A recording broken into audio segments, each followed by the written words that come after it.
여러분 반갑습니다. I'm Kwon-sowa and this is K-Culture Dive. Join us in taking a deep dive into the heart of Korean culture, from K-entertainment to AI news, K-culture in photos, and we talk with an expert about Korea's first ever hosting of the UNESCO World Heritage Committee session in Busan. And with that, let's dive in. And starting off the new week with us is my co-host Walter Lee. Walter, happy Monday. Happy Monday, Soa, and hello to our K-Culture Dive viewers. I'm Walter Lee, to co-host alongside Soa and fill you all in with some exciting K-entertainment news. Exciting indeed. So Walter, let's start off with some news on the Hype girl group collaboration single that's doing excellent on the European market. Yes, it's definitely on the top of my playlist at the moment. Hype girl groups SSERAFIM, ILLIT and Katseye have extended the success of their collaborative single Iconic by Mistake, which has spent 4 consecutive weeks on the UK official singles chart top 100. Now this week they are placing at number 59. Now the project track is an alternative pop song driven by powerful beats and an experimental sound showcasing the distinct music styles of all 3 groups. Now, one of the things I personally love about this song is it makes a powerful statement to those critics out there with lines like, "Thank you for your comments. It's because of all your hate. I'm iconic by mistake." Good job. Since its release, Iconic by Mistake has charted on both Billboard Hot 100 in the US and the UK official singles chart, highlighting its global appeal. The collaboration has drawn strong interest from K-pop fans worldwide, as it should, with 3 Hype acts combining their unique identities to deliver one of the year's standout cross-group projects. I'm impressed, Walter. Thank you. And it shows you're proving that this song is really on your playlist at the top of it. Yes, I love it. But let's go over to a boy group, and this one seems to be finding success in the Asian market in particular these days. Yes, it is. They are indeed. So tours are showing their appeal, especially, like we said, in the Asian market, but also globally as well, with the Macau stop of their first ever Asia tour completely selling out. Now, tours agency Pledis Entertainment announced over the weekend that the tickets for the 2026 Tours Tour 24/7 in Macau, set to take place on September 19th to 20th, were fully sold out during both the fan club pre-sale and general public sale. Now, the agency also noted that the number of fans who verified their memberships for the pre-sale was approximately 3.6 times higher than for the group's previous solo concert in Macau. Now, the 24/7 tour is Tour's first Asia tour since their debut back in 2024.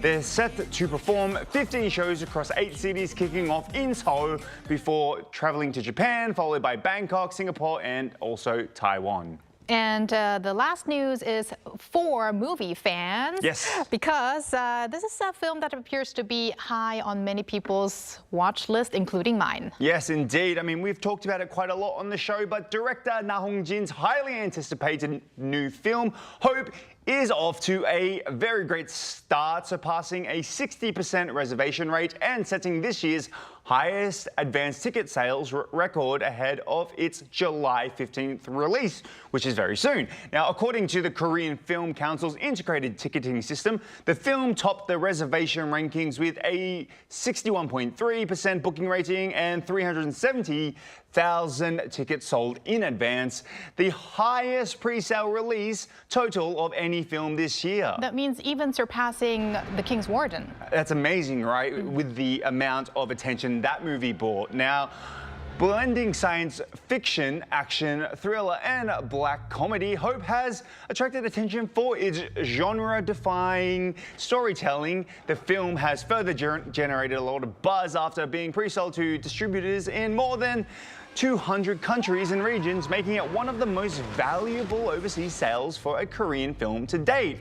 Now, directed by Na Hong-jin, whose previous works include The Chaser or 주격자, The Yellow Sea, Hwanghae, and The Wailing, Gokseng, Hope was selected to compete at the 79th Cannes Film Festival in May, further cementing its reputation as one of the year's most anticipated Korean films. That must have been Gokseng, right? Gokseng, yes. Thank you very much, Walter, for those updates, and stick around. Will do. And now time for our AI anchor Arirang for more on the culture front. Arirang. Thanks, Sua. Here's your AI guide to the latest cultural headlines from Korea. Let's begin with our top story. Young professionals working at World Heritage sites around the globe have gathered in Korea to discuss the future of heritage conservation and management. Ahead of the 48th session of the UNESCO World Heritage Committee set to be held in Busan later this month, the World Heritage Young Professionals Forum 2026 is taking place from today through next Tuesday across the country, including in Seoul, Suwon, and Busan. Participants will share their on-site experiences and discuss heritage management, education, and research, as well as the role of young people in addressing emerging challenges. They will draft a Youth Declaration, which will be formally presented at the World Heritage Committee meeting. South Korea and Mongolia are joining forces to uncover the history hidden beneath the Mongolian lake. The Korea Heritage Service and the National Research Institute of Maritime Heritage have signed a Memorandum of Understanding with Mongolia's Genghis Khan National Museum for cooperation in studying underwater cultural heritage. The museum is Mongolia's leading institution dedicated to the history and culture of its ancient nomadic civilizations.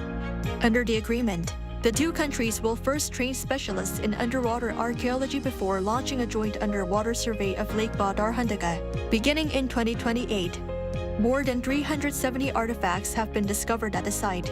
The agreement was signed during President Lee Jae-myung's state visit to Mongolia last week. Foreign tourists visiting South Korea are quickly embracing the country's food delivery culture, with many ordering meals through mobile apps during their stay. As the number of international visitors topped 10 million in the first half of the year, Korea's leading food delivery platform, Baemin, said orders placed by foreign users surged more than fourfold from a year earlier. According to Baemin, the number of food delivery orders made through its app using overseas issued credit cards and global digital payment services jumped over 330% in the first half of this year compared to the same period last year. Chicken was the most popular menu category. That's all from me.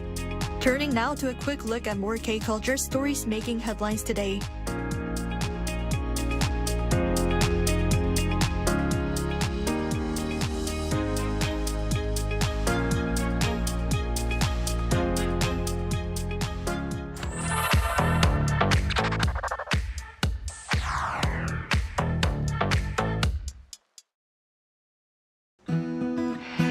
A single photo at a time, we take a closer look at culture in Korea. This is K-Culture in Photos.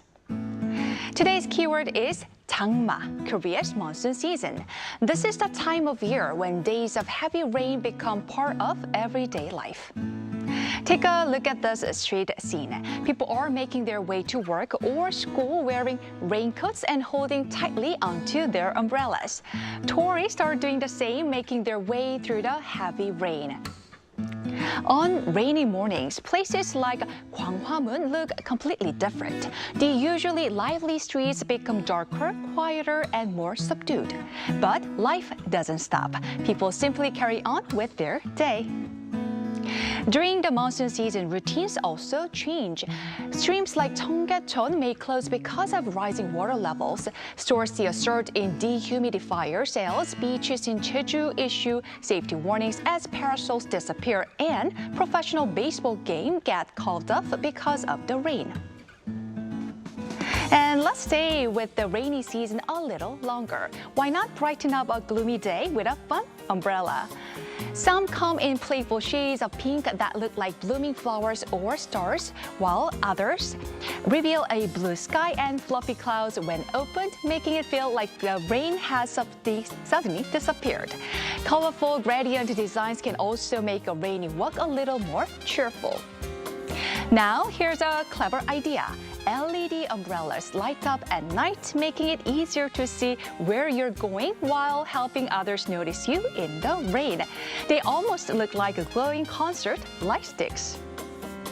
And speaking of safety, children's umbrellas often include clear plastic panels so kids can see traffic more easily, along with messages reminding drivers to watch their speed.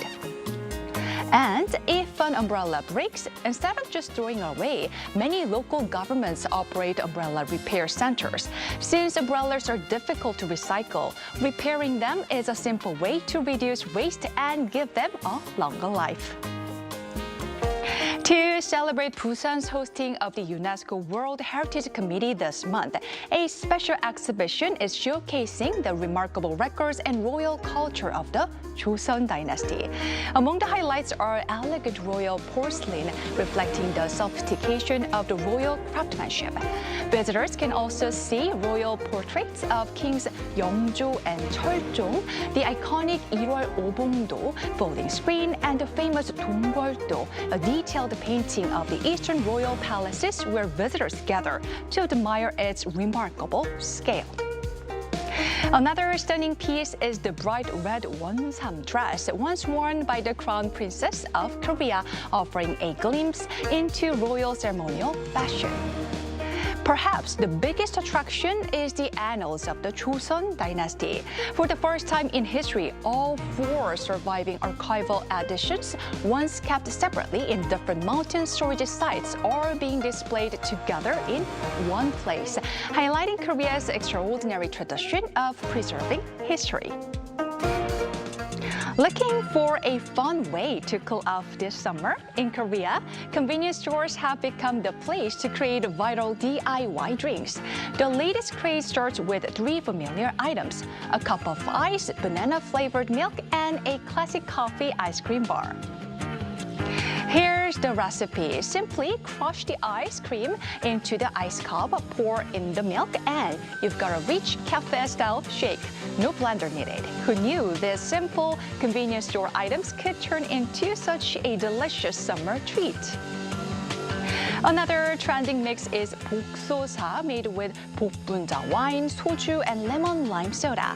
Its bright purple color and sweet, refreshing taste have made it a favorite for summer festivals and evening picnics. And of course, it's best enjoyed responsibly because it's still alcohol.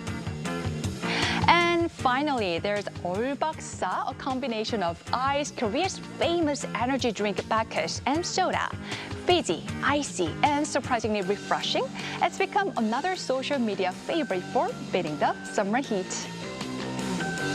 Whether it's dealing with seasonal weather, enjoying centuries of history, or following the latest summer trends, there's always something new to discover in Korea.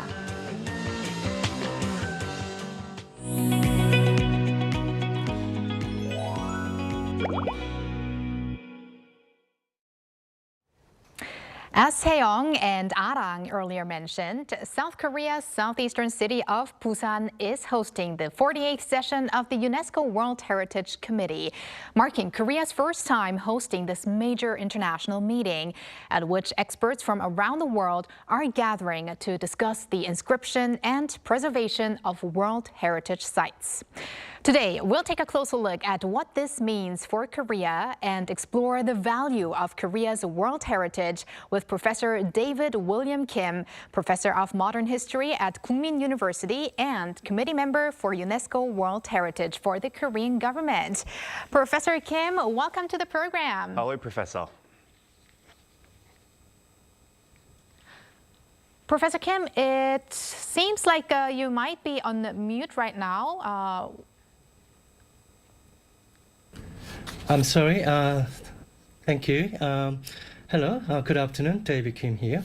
Okay, we're very happy to have you on the show, Professor Kim. So there's a great deal of anticipation surrounding this year's UNESCO World Heritage Committee session. So what does hosting this meeting mean for Korea, and what kind of impact do you think it could bring? That's right. It's a very good point. Hosting UNESCO World Heritage Committee for the first time is a historical milestone for Korea. It actually demonstrates Korea's growing leadership in global cultural heritage. Korea is no longer simply preserving its own heritage, but actively contributing international heritage governance. It actually also creates the opportunity for international cooperation. Experts from around the world can exchange their ideas on shared challenges such as climate change, sustainable tourism, as well as heritage conservation. So hosting UNESCO meetings strengthens cultural diplomacy and public awareness, encouraging Koreans, especially young generations, to recognize that world heritage belongs to not only one country, but all humanity. Right, and let's talk about the location of the meeting. Why was Busan selected as the host city, and what makes it a fitting venue for this global gathering? Well, Busan is an ideal hosting city for many reasons. I'm sure that you've probably been in Busan as well as also I've been many times.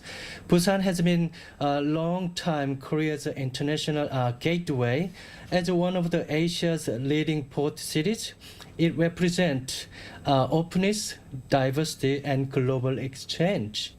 It has excellent infrastructure.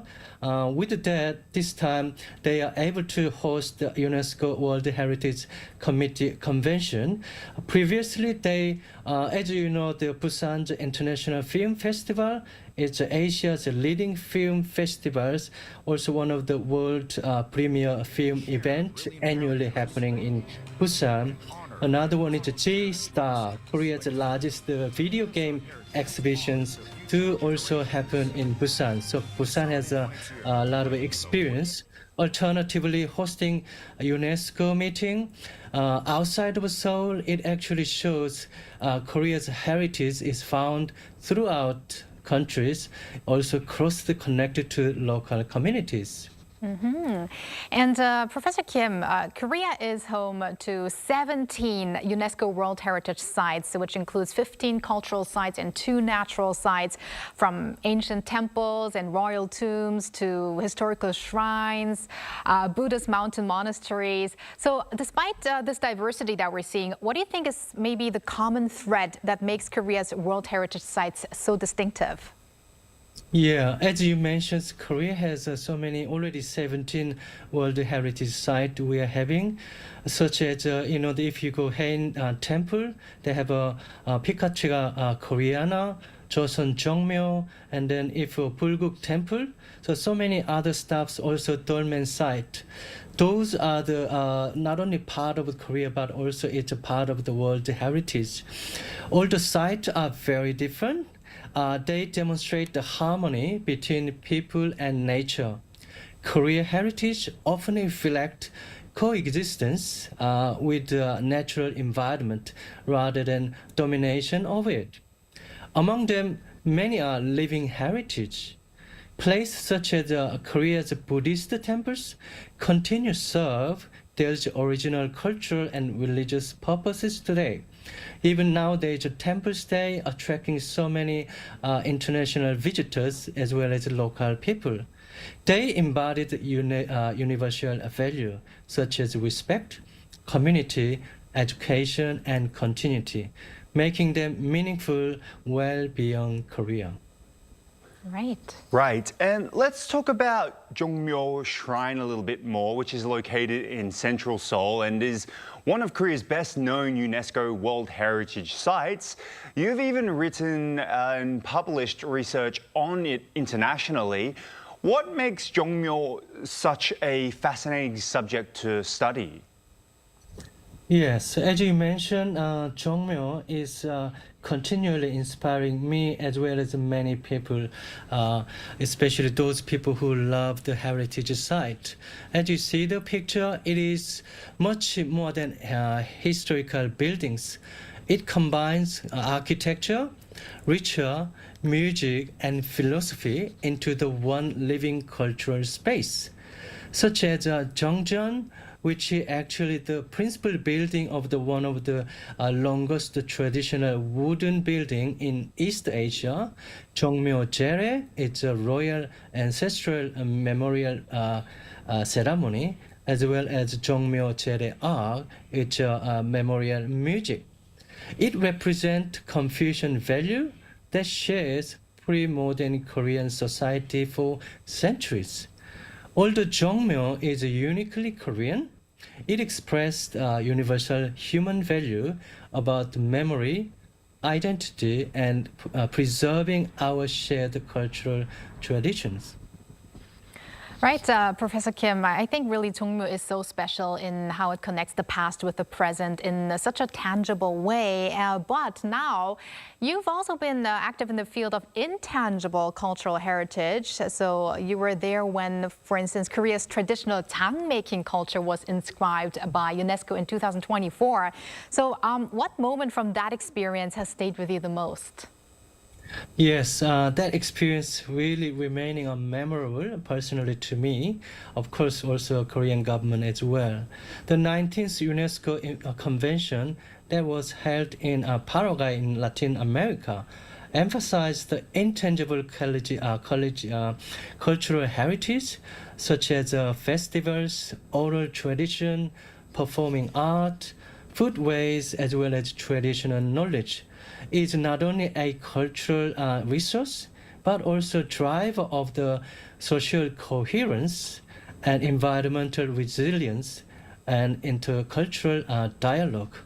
It was inspiring not only me, but also so many delegates coming from all over the world recognize the universal value of a Korean cultural tradition. As you mentioned about the jang making, which is Korean traditional sauce making, was much more than food. It represents family knowledge and seasonal wisdom and community cooperation passed down through the generations. It reminded me also heritage is often found in everyday life. You and me, we might experience those heritage life even today or this week. Mm-hmm. Even ordinary cultural practice can carry a profound meaning and connect people across the culture. Definitely. And speaking of that connection, let's go back to Busan, Professor Kim. What are some of the key issues that will be discussed during this year's committee session? And are there any agenda items related to Korea that we should pay special attention to? Yes, there is three important things we'll share this year's discussion, which is normal when the other event in other countries is happening. But first of all, traditionally, committee will evaluate the new World Heritage dominant submitted by the many different countries around the world. This time include the countries from Finland, Iran, Brazil, Japan, Poland, Portuguese, China, and etc. There are 37 nominations to be examined this time, so they have to go a very deep evaluation. Among them, 22 cultural properties and 7 natural properties they will consider to be officially recognized. Secondly, I want to emphasize what they're doing, why is it so important, is conservation challenges. The conservation challenge will be one of the major focus this time, especially impact of the climate change, urban development, which is quite relevant with our royal tombs recently, and then also over tourism on heritage site. That is the case for the Greece and Rome in Mediterranean areas. Finally, I want to mention about for Korea. We have very relevant issue this time, proposed to extend Gapal, so-called Korean tidal flat World Heritage property, will attract participant attention today, reflecting growing importance of the biodiversity and environmental conservations. If I mention a little bit about what kind of the items in the Korean proposal, it included Seosan and Gochang Gapal flat, Mood flat land, as well as the Margaret settlement of the seasonal water bird. Those are the national items Korean government want to be committed for the UNESCO recognition for this time. So those will be discussed during the 24th to 27th of July during this convention. All right, Professor Kim, we have time for one final question. Now, how do you think Korea should continue to protect and make the most of its World Heritage sites? And also, if there would be one aspect of Korea's cultural heritage that you would wish more people around the world to know about, what would that be? Yeah, absolutely right. The systematic policy of conservation must come from before the tourism. When they are ready, people come and enjoy those things. Also, local communities should play a central role because they are the one actually live with them, also care these sites every day. So what I want to suggest, if there is another chance, as Korea still has so many hidden heritage treasures, so I would like to suggest for many people, Korea's rich Jeongsin ideological heritage of the long history. Korea culture has been shaped by the interaction of the Confucianism, Buddhism, and indigenous as well as the native religious tradition. For this case, I would like to highlight Korea's native Jeongsin ideological heritage, which Jeongup, which is around the Jeongup city, which is northern Jeolla province, very close to the three major Korean native thought of Dongak, Won Buddhism, and also Jeongsan movement, the birthplace of those leaders. These places are very important part to be recognized, as well as in Busan, we have a modern heritage site in relation to Korean War. All right. Ultimately, Oh, thank you very much, Professor Kim. I think that's all the time we have today, but thank you very much for connecting with us today and sharing your insights. Thank you, Professor. Thank you for having me. And thank you, Walter, as always. We're going to see you back here soon. See you soon. Thanks for watching and your interest in everything K-culture. Please tune again tomorrow, 2 p.m. Korea time. Keep diving.